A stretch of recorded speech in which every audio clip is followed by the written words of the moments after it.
Please stand.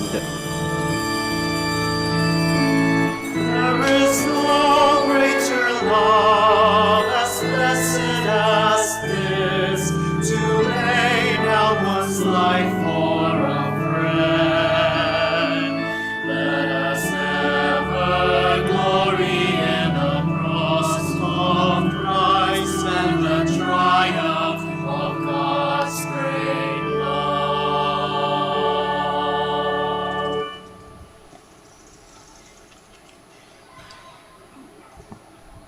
In the name of the Father, and of the Son, and of the Holy Spirit, Amen. the grace of our Lord Jesus Christ, and the love of God, and the communion of the Holy Spirit be with you all. And with your spirit. Good morning, Good morning, Father. and welcome to the shrine and minor basilica of Our Lady of the Rosary of Manaoag. Today we celebrate the 5th Sunday of Lent. In today's Gospel, Jesus invites us to look into our hearts. His answer to those who would condemn the woman caught in adultery applies also to us. He who has no sin, be the first to cast a stone. We may be better off than other people, but not because we are less of a sinner than they. It is because we are not exposed for who we are. But God sees in our hearts and tells us not to condemn easily because we too are in need of His forgiveness. Brothers and sisters, as we come together thanking God for the gift of life that we are enjoying, we also come to pray. Let us continue praying for one another, especially for those who are in need, our loved ones who are sick, and people whose loved ones also died because of difficulties of our times. So let us now make ourselves worthy of this holy celebration. And once again, let us be reconciled with one another and with our God. You were sent to heal the contrite of heart. Lord, have mercy. Lord, have mercy. You came to call sinners. Christ, have mercy. Christ, have mercy. You are seated at the right hand of the Father to intercede for us. Lord, have mercy. Lord, have mercy. May Almighty God have mercy on us, forgive us our sins, and bring us to everlasting life. Amen. Let us pray. By your help, we beseech you, Lord, our God. May we walk eagerly in that same charity with which, out of love for the world, your Son handed himself over to death. Through our Lord Jesus Christ, your Son, who lives and reigns with you in the unity of the Holy Spirit, God, forever and ever. Amen. Please be seated. The Lord is God of salvation, past, present, and future. To the people exiled in Babylon, He announces through the prophet Isaiah His plan of saving them once more. He will work a new exodus that is even more wonderful than the past. A reading from the book of the prophet Isaiah. Thus says the Lord, who opens a way in the sea and a path in the mighty waters, who leads out chariots and horsemen, a powerful army, till they lie prostrate together, never to rise, snuffed out and quenched like a wick. Remember not the events of the past, the things of long ago consider not. See, I am doing something new. Now it springs forth. Do you not perceive it? In the desert I make a way. In the wasteland, rivers. Wild beasts honor me, jackals and ostriches. For I put water in the desert and rivers in the wasteland, for my chosen people to drink, the people whom I formed for myself, that they might announce my praise. The word of the Lord. Thanks be to God. The Lord has done great things for us. We are filled with joy. The Lord has done great things for us. We are filled with joy. When the Lord brought back the captives of Zion, we were like men dreaming. Then our mouth was filled with laughter, and our tongue with rejoicing. The Lord has done great things for us. We are filled with joy. Then they said among the nations, the Lord has done great things for them. The Lord has done great things for us. We are glad indeed. The Lord has done great things for us. We are filled with joy. Restore our fortunes, O Lord, like the torrents in the southern desert. Those that sow in tears shall reap rejoicing. The Lord has done great things for us. We are filled with joy. Although they go forth weeping, carrying the seed to be sown, they shall come back rejoicing, carrying their sheaves. The Lord has done great things for us. We are filled with joy. When Jesus becomes the center of our lives, we are continually moved to know the Lord more deeply and more intimately, and thus to share in His life. Let us listen to Apostle Paul as he describes the dynamism of Christian life. A reading from the letter of St. Paul to the Philippians. Brothers and sisters, I consider everything as a loss, because of the supreme good of knowing Christ Jesus, my Lord. For His sake, I have accepted the loss of all things, and I consider them so much rubbish, that I may gain Christ and be found in Him, not having any righteousness of my own based on the law, but that which comes through faith in Christ, the righteousness from God, depending on faith to know Him and the power of His resurrection, and the sharing of His sufferings by being confirmed through His death, if somehow I may attain the resurrection from the dead. It is not that I have already taken hold of it, or have already attained perfect maturity, but I continue my pursuit in hope that I may possess it, since I have indeed been taken possession of by Christ Jesus. Brothers and sisters, I, for my part, do not consider myself to have taken possession. Just one thing, forgetting what lies behind, but straining forward to what lies ahead, I continue my pursuit toward the goal, the prize of God's upward calling in Christ Jesus. The word of the Lord. Thanks be to God. Please stand.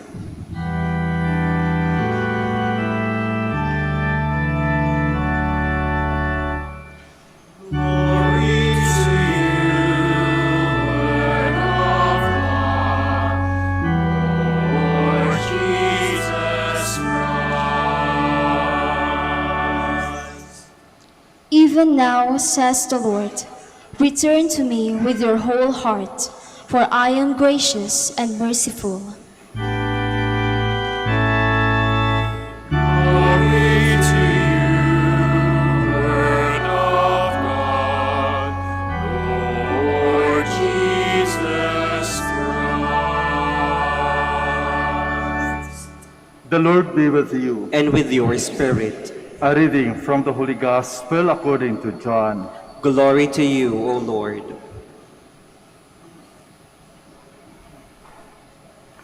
Jesus went to the Mount of Olives, but early in the morning he arrived again in the temple area, and all the people started coming to him, and he sat down and taught them. Then the scribes and the Pharisees brought a woman who had been caught in adultery and made her stand in the middle. They said to him, "Teacher, this woman was caught in the very act of committing adultery. Now in the law, Moses commanded us to stone such women. So what do you say?" They said this to test him, so that they could have some charge to bring against him. Jesus bent down and began to write on the ground with his finger. But when they continued asking him, he straightened up and said to them, "Let the one among you who is without sin be the first to throw a stone at her." Again, he bent down and wrote on the ground, and in response, they went away one by one, beginning with the elders. So he was left alone with the woman before him. Then Jesus straightened up and said to her, "Woman, where are they? Has no one condemned you?" She replied, "No one, sir." Then Jesus said, "Neither do I condemn you. Go, and from now on, do not sin anymore." The Gospel of the Lord. Praise to you, Lord Jesus Christ. Please be seated. Narinig na natin noon pa man, lalong-lalo na pagdating nitong pandemic, marami sa ating mga authorities ang kanilang reminder palagi, lalong-lalo na sa mga hindi sumunod sa mga health protocols natin. Ang sabi nila, ang batas ay batas. Law is a law. Kaya marami tayong napapanood sa telebisyon, narinig sa mga radyo, nababasa sa mga pahayagan, yung mga tao na sabihin natin binabalantra o pinapalakad, yung iba may pangalan kung ano-ano na lang yung accusation, yung iba naman may nakahubad. Ang ibig sabihin, dahil hindi sila sumunod ng batas upang siguro tumanda at tatandaan kung ano ang batas, ipapahiya. Dahil para sa kanila, ang batas ay batas at dapat sundin. Hindi tinitingnan kung bakit yung isang rider ay sumama o nakasakay na walang helmet, o isang health frontliners na hindi sumunod dahil nagmamadali, o ang isang driver na walang mabibili ng face mask, nandiyan humihingi ng tulong. Maraming mga kaso dahil sa batas ay batas. Hindi bago yun. Kasi sa narinig natin sa ating Ebanghelyo sa araw na ito, ang ating Panginoon ay nasa Jerusalem, actually, nasa templo. Why? Because they are celebrating the feast of the tabernacle or the feast of booths. At ito ay isang celebration na fiesta. Maraming tao, masaya, dancing and singing. So, ibig sabihin na talagang masaya mga tao, ginagawa nila kung ang gusto nilang gawin. Inuman siguro, sayawan, kantahan. Alam po natin yung mga Jews naman, they are joyful people. But then, habang nagtuturo ang ating Panginoon, may dinala ang mga skribano at pariseyo sa kanya. They present a woman caught in act of adultery. They said, "Teacher, this woman was caught in the very act of committing adultery. Now, in the law, Moses commanded us to stone such a woman. So, what do you see?" Diba? Para na rin sinasabi nila, yung batas ay batas. At ayon sa batas, yung sinumang mahuli na nag-commit ng adultery ay papatayin. At dito, sa pamamagitan ng pagbato. But then, kapag tingnan natin ng maigi, itong ginawa ng mga pariseyo at skribano, bakit babae lang? A woman cannot commit adultery alone. Di ba? At ayon sa batas, both man and woman who committed adultery will be condemned to die. Saan na ang lalaki? Nawala yung lalaki.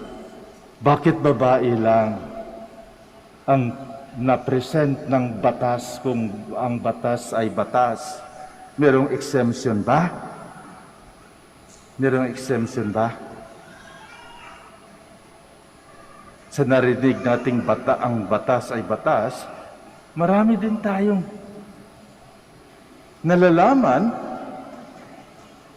na nakakataas na hindi sumusunod sa batas ay batas.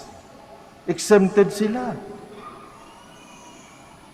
Some commentators said, maybe because of the patriarchal hierarchy. So yung importanteng mahalaga dito ay ang presensya ng babae na gusto nilang ipahiya dahil ang babae ay very weak. Binabaliwala, walang boses by that time. Kaya babae lang ang dinala. Ang accusation dapat ipapatay. But then, actually, it is not the woman who is in trial. Kapag tiningnan natin ang sitwasyon, it was Jesus Himself who is on trial dahil dinala nila itong babae not really might be to condemn the woman, but to know kung hanggang saan ang kaalaman ng ating Panginoon sa batas. Totoo, alam na yan. Alam ng Panginoon yung batas sa Deuteronomy. Alam niya na they will be condemned to die. But then, alam din ng Panginoon that this is just a test. Dahil kapag ginawa niya ito, he will be also accused of not or of committing the law by the Romans. Na during that time, for the Romans, nobody can put a person into death. Kailangan may trials. So nasa dilema ang ating Panginoon. Akala nila dito mahuhuli ang Panginoon. Nasa dilema siya kasi kapag hindi niya sinunod ang kanilang kagustuhan, hindi din sinunod ng Panginoon ang law of Moses. Kung sundin naman nila ang kagustuhan, mangyari. Huhulihin naman siya ng mga Romans. So anong ginawa ng ating Panginoon? Simple lang, stoop down. Stoop down. Nagpakumbaba siya. Ngunit may sinulat siya. May sinulat siya sa lupa. On the ground. Ano yung sinulat niya? Walang nakaalam, walang kabasa. May mga commentators na nagsasabi na siguro sinulat ng ating Panginoon ang mga pangalan ng mga Pariseo at Skribano. Itong mga elders. Ngunit, hindi pa rin sila naniwala. They still ask kung ano ang gagawin. So anong masasabi mo? Dahil hindi sila naniniwala, our Lord Himself asked a question. Let the one among you who is without sin be the first to throw the stone at her. Yung sino man sa inyo na walang kasalanan, siyang unang maghagis ng bato. At again, our Lord stooped down and write something. Sabi ng iba, siguro sa una, ang mga pangalan lang. Hindi naman ata nila nakita yung pangalan nila. Kaya yung pangalawang sulat ng ating Panginoon, yung pangalan at ang kasalanan. Ikaw, Pedro, isa kang magnanakaw. Ikaw, Juan, isa kang babaero. Ikaw, Peter, isa kang sinungaling. So lahat ng kasalanan, siguro, napapansin ng mga tao sa paligid na alam ng ating Panginoon. Maybe, hindi alam ng community, but alam ng tao kung anong kasalanan niya. Kaya ang sabi ng ating Panginoon, let the one among you who is without sin be the first to throw a stone at her. At later on, our Lord stood up and asked the woman, "Woman, where are they? Has no one condemned you?" And the woman answered, "No one, sir." Mga kapatid, kailangan pa ba na sa harapan ng Diyos tayo mag-realize ang ating kasalanan? Dahil sa totoo lang, sino ba sa atin ang walang kasalanan? Sino sa atin ang walang kasalanan? Lahat tayo may kasalanan. At dahil lahat tayo may kasalanan, Anong reaksyon natin? Anong ginagawa natin sa ating mga sarili na makasalanan? Sabi nila, unahan lang yun, Father. Unahan ng turo. So kung magnanakaw ka, ituro mo yung kilala mo na magnanakaw. Kung rapist ka, ituro mo. Unahan mo. Ayun, rapist yan. Hindi mo alam na yung pagturo mo sa tao, yung isang daliri lamang ang nakaturo sa kanya, yung tatlo nakaturo sa iyo. Di ba? We are only justifying ourselves. But no. Alam ng Diyos, hindi natutulog ang Diyos. Araw at gabi, nakikita tayo ng Diyos. Madilim at liwanag. Klaro sa mata ng Diyos ang ating ginagawa. When Jesus told the woman, "Neither do I condemn you. Go, and from now on, do not sin anymore." Ano sa palagay nyo? Anong klaseng tao ang ating Panginoon? Konsentidor ba siya? Na okay lang, sige. Umalis ka na. Hindi. Dito pinakita ng ating Panginoon ang tunay na misyon kung bakit naging tao siya. Kung bakit kasama natin siya. Ang tunay na misyon na tayo ay kaawaan. The compassionate God is with us.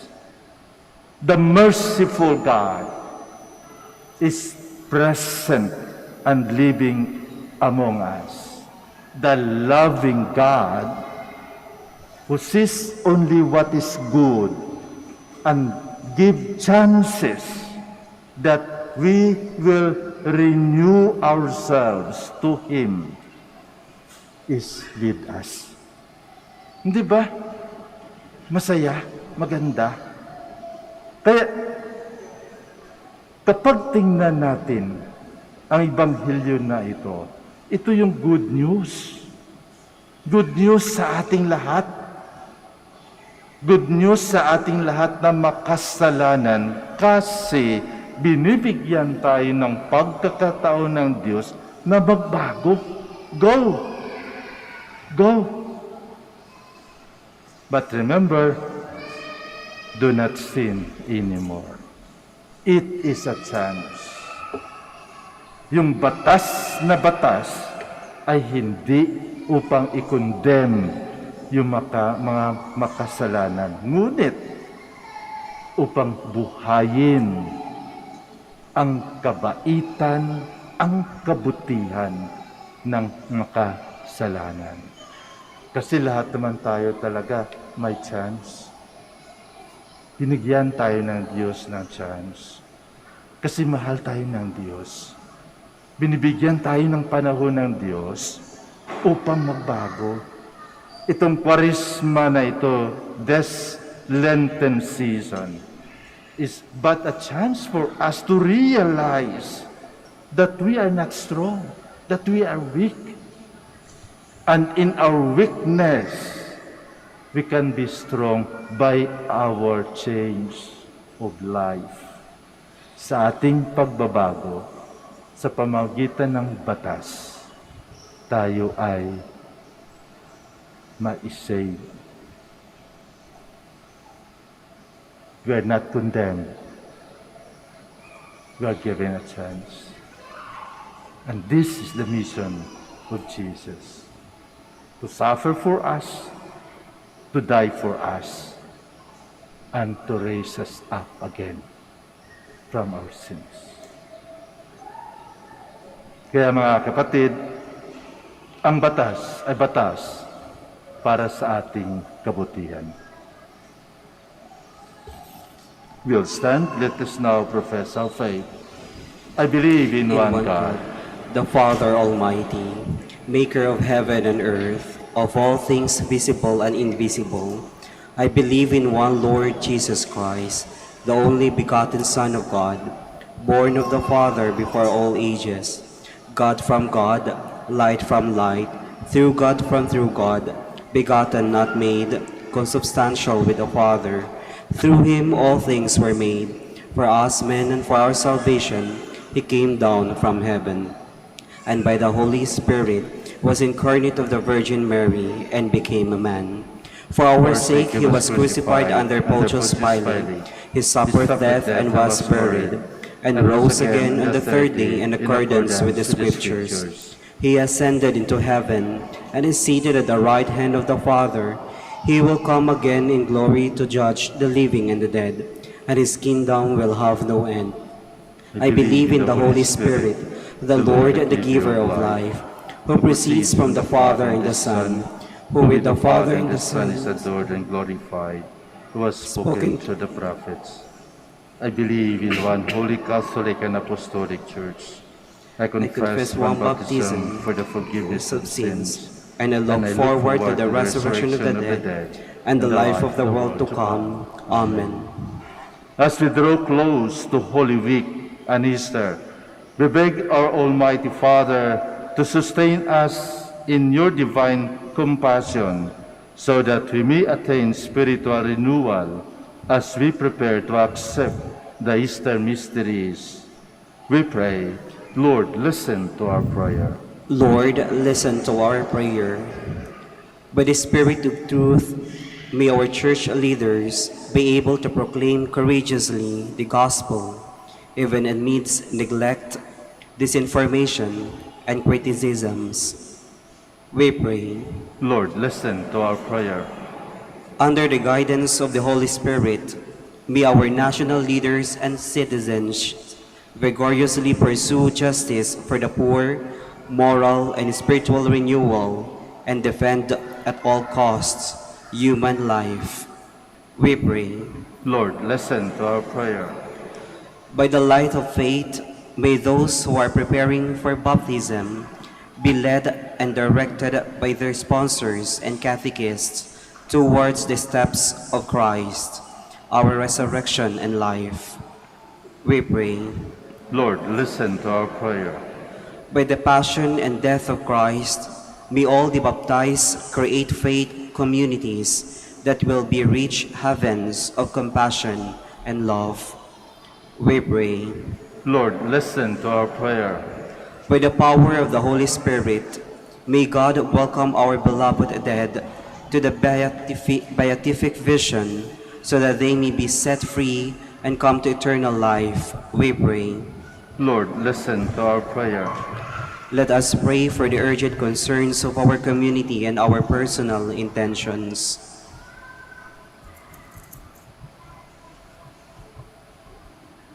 We pray.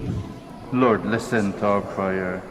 In silence, once again, let us offer our own personal intentions and prayers, the intentions of this Mass, and let us continue praying for one another, especially during this time. Father, your word of mercy saved the woman who was condemned to death. By your word, Jesus, save us from death and fill us with life. You won for us through his cross. We ask this through Christ our Lord. Amen. Please be seated.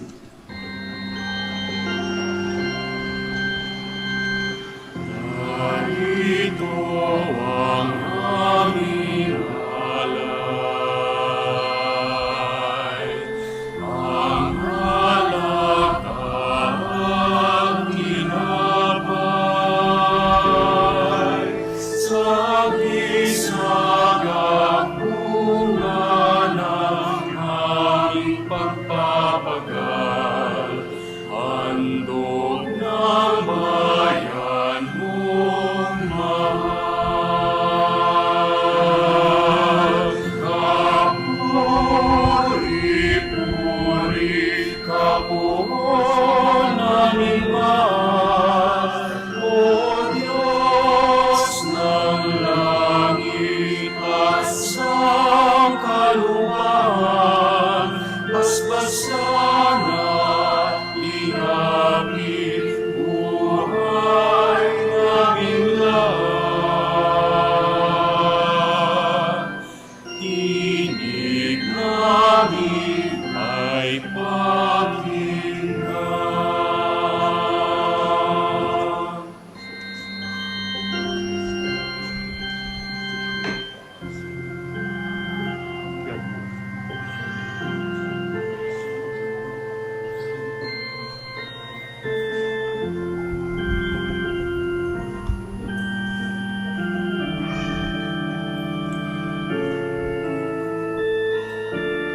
Please stand.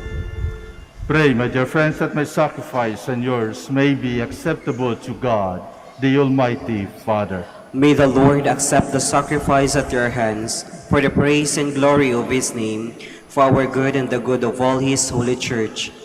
Hear us, Almighty God, and having instilled in your servants the teachings of the Christian faith, graciously purify them by the working of this sacrifice. Through Christ our Lord. Amen. The Lord be with you. And with your spirit, Lift up your hearts. we'll lift them up to the Lord. Let us give thanks to the Lord our God. It is right and just. It is really right and just, our duty and our salvation, always and everywhere to give you thanks, Lord, Holy Father, Almighty and eternal God. For you have given your children a sacred time for the renewing and purifying of their hearts, that freed from disordered affections, they may so deal with the things of this passing world as to hold rather to the things that eternally endure. And so with all the angels and saints, we praise you as without end we acclaim.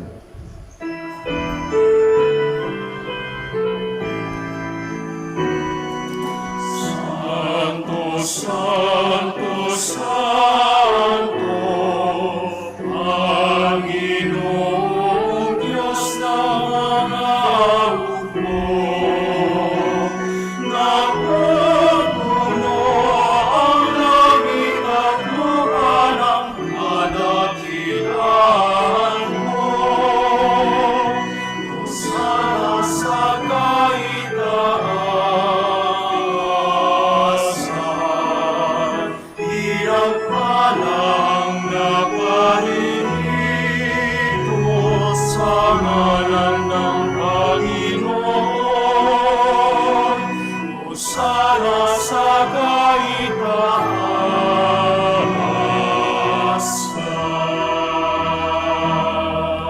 Please kneel. You are indeed holy, O Lord, the fount of all holiness. Make holy, therefore, this gift, we pray, by sending down your Spirit upon them like the dew fall, so that they may become for us the body and blood of our Lord Jesus Christ. At the time he was betrayed and entered willingly into his passion, he took bread and giving thanks broke it, and gave it to his disciples, saying, Take this, all of you, and eat of it, for this is my body, which will be given up for you.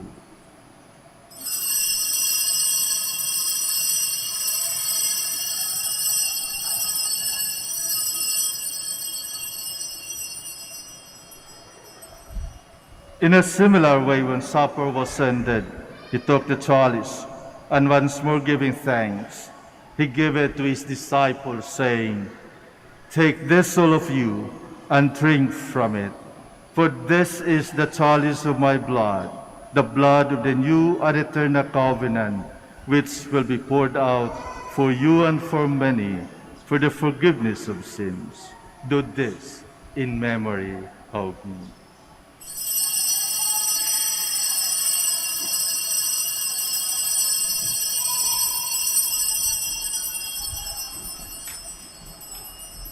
The mystery of faith. Eat this bread and drink this cup. We proclaim your death, O Lord, until you come again. Therefore, as we celebrate the memorial of his death and resurrection, we offer you, Lord, the bread of life and the chalice of salvation, giving thanks that you have held us worthy to be in your presence and minister to you. Humbly we pray that partaking of the body and blood of Christ, we might be gathered into one by the Holy Spirit. Remember, Lord, your church spread throughout the world, and bring her to the fullness of charity, together with Francis our Pope, and Socrates our Archbishop, Fidelis his assistant, Gerard our Master of the Order, the religious, and all the clergy. Remember also our brothers and sisters who have fallen asleep in the hope of the resurrection, and all who have died in your mercy. Welcome them into the light of your face. Have mercy on us all, we pray, that with the Blessed Virgin Mary, Mother of God, with blessed Joseph, her spouse, with the blessed apostles, with the Father Saint Dominic, and all the saints who have pleased you throughout the ages, we may merit to be co-heirs to eternal life, and we praise and glorify you through your Son, Jesus Christ. Through him, and with him, and in him, O God, Almighty Father, in the unity of the Holy Spirit, all glory and honor is yours forever and ever.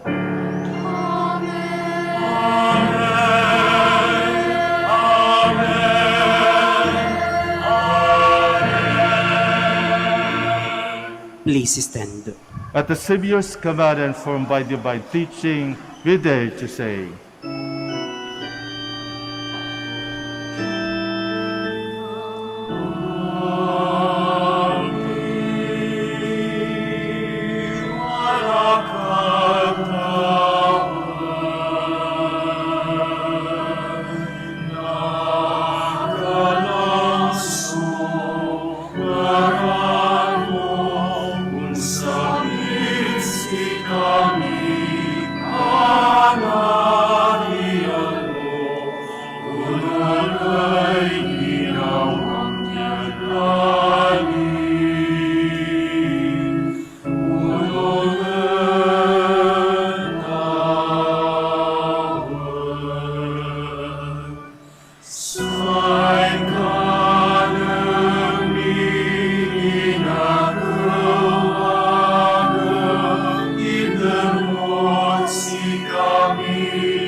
deliver us, Lord, we pray, from every evil. Graciously grant peace in our days, that by the help of your mercy we might be always free from sin and safe from all distress, as we await the blessed hope and the coming of our Savior, Jesus Christ. For the kingdom, the power, and the glory are yours, now and forever. Lord Jesus Christ, you said to your apostles, peace I leave you, my peace I give you. Look not on our sins, but on the faith of your church, and graciously grant her peace and unity in accordance with your will, who live and reign forever and ever. Amen. The peace of the Lord be with you always. And with your spirit. Let us offer each other the sign of peace. Peace be with you.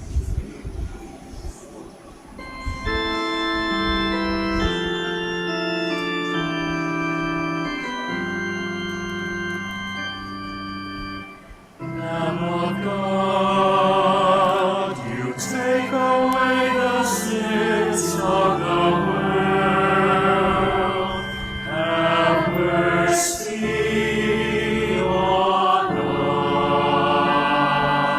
us.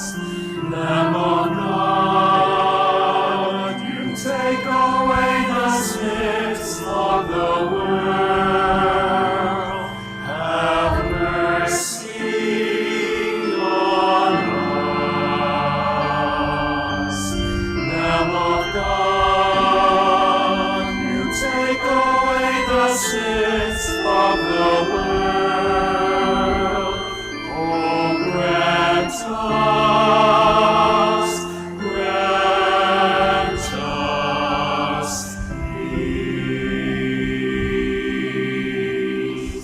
Please kneel.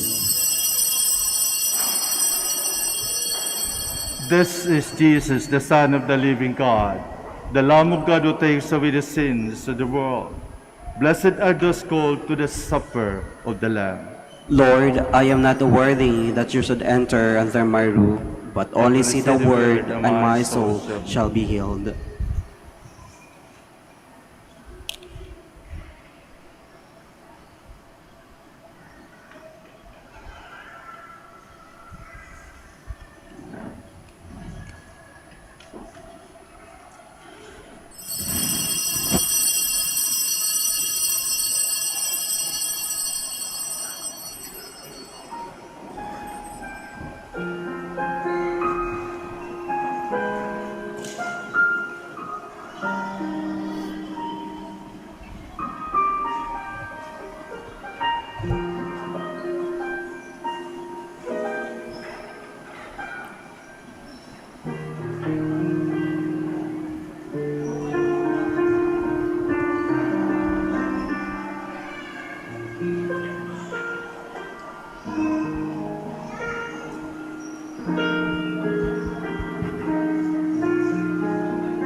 Bawat huni ng ibon sa pag-ibig ng Panginoon, wangis mo'y aking natatanaw. Magdampi ng umaga, sana lamig kong kalangan. Lingid mo'y pangarap kong agad, Panginoon, ikaw ang kasibulan ng buhay, puso'y kalisay, kailan pa man. Ipahintulot mo ako'y mapagdasal sa sumasanib ayong kaginhawaan.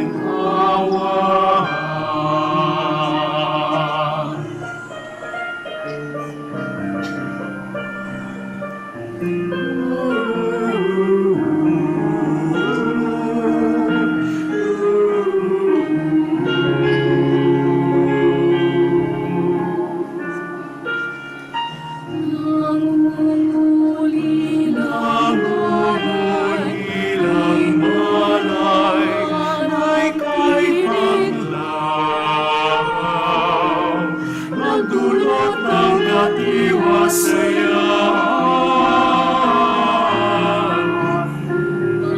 Paghanap katwiran, Diyos sa simbayan. kailangan ng pagmamahal, Panginoon, ikaw ang kasibulan, ay puso'y kalisay, kailan pa man. Ipahintulot mo ako'y mapagdasal sa sumasanib ayong kaginhawaan. Panginoon,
naglalambay sa mundo.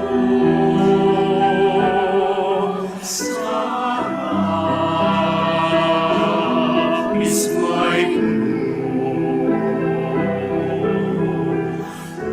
umakit man ang hangin, pagmamahal mo ay di iwawagin. Bukal ng pag-ibig sa amin tumagal at manalangin sa huli paglaman. Bigyan ng kalinga kaming nasasaya sa lungkot at sakit, nawa'y dulot na mabihag ng galak.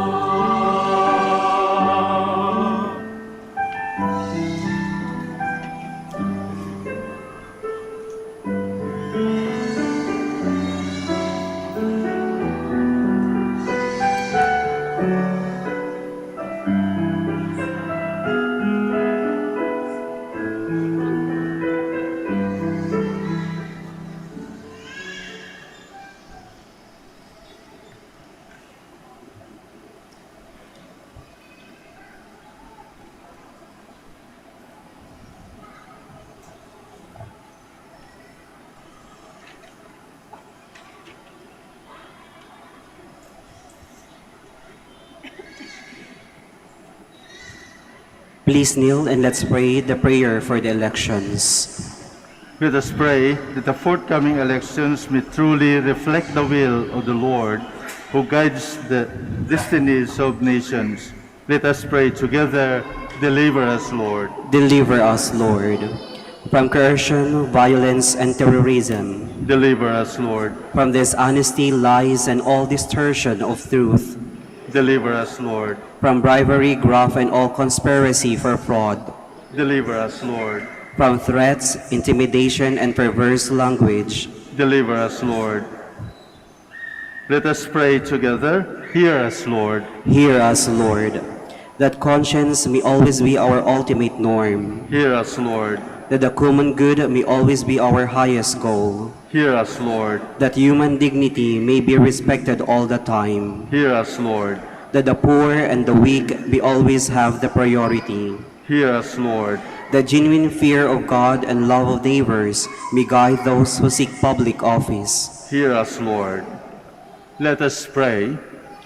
Shepherd of souls and Savior of the nations, politics is your gift to us, a call to serve others. May our political engagement for voters and candidates bring glory to your loving name and help us grow in holiness forever and ever. Amen. Please stand. Let us pray. We pray, Almighty God, that we may always be counted among the members of Christ, in whose body and blood we have communion, who lives and reigns forever and ever. Amen. Please be seated for a moment for the announcement. Dear devotees of Our Lady of Manaoag, the Supper Feast of Our Lady of the Rosary of Manaoag will be on May 4, 2022, third Wednesday and after Easter Sunday. The Novena Masses will be scheduled at 6 a.m., 7:30 a.m., 9 a.m., 10:30 a.m., 12 noon, and 4:30 p.m. from April 25 to May 3, 2022. Additional Mass at 3 o'clock p.m. on May 1, Sunday. We invite you to participate in these Novena Masses. If you wish to sponsor one or several Masses, you may fill out the form at the counters for Masses area and submit it with your donation, where you will be provided with an acknowledgement receipt. Or you may visit our website www.manaoagminorbasilica.org for the online pamisa. All names of donors and sponsors will appear in the electronic souvenir program. Thank you very much for your continued support. God bless you. Please stand. I would like also to express our thanks for each and every one, especially during this celebration. Thank you very much for your presence, for your active participation and cooperation. Let us continue praying for each other, and please keep safe. Include in your prayer our frontliners here in the minor Basilica of Our Lady of the Rosary of Manaoag. The Lord be with you. And with your spirit.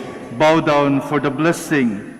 Bless, O Lord, your people who long for the gift of your mercy, and grant that what your prompting may desire, they may receive by your generous gift through Christ our Lord. Amen. And may the blessing of Almighty God, the Father, and the Son, and the Holy Spirit come down on you and remain with you forever. Amen. The Mass has been offered. Go in peace, glorifying the Lord by your life.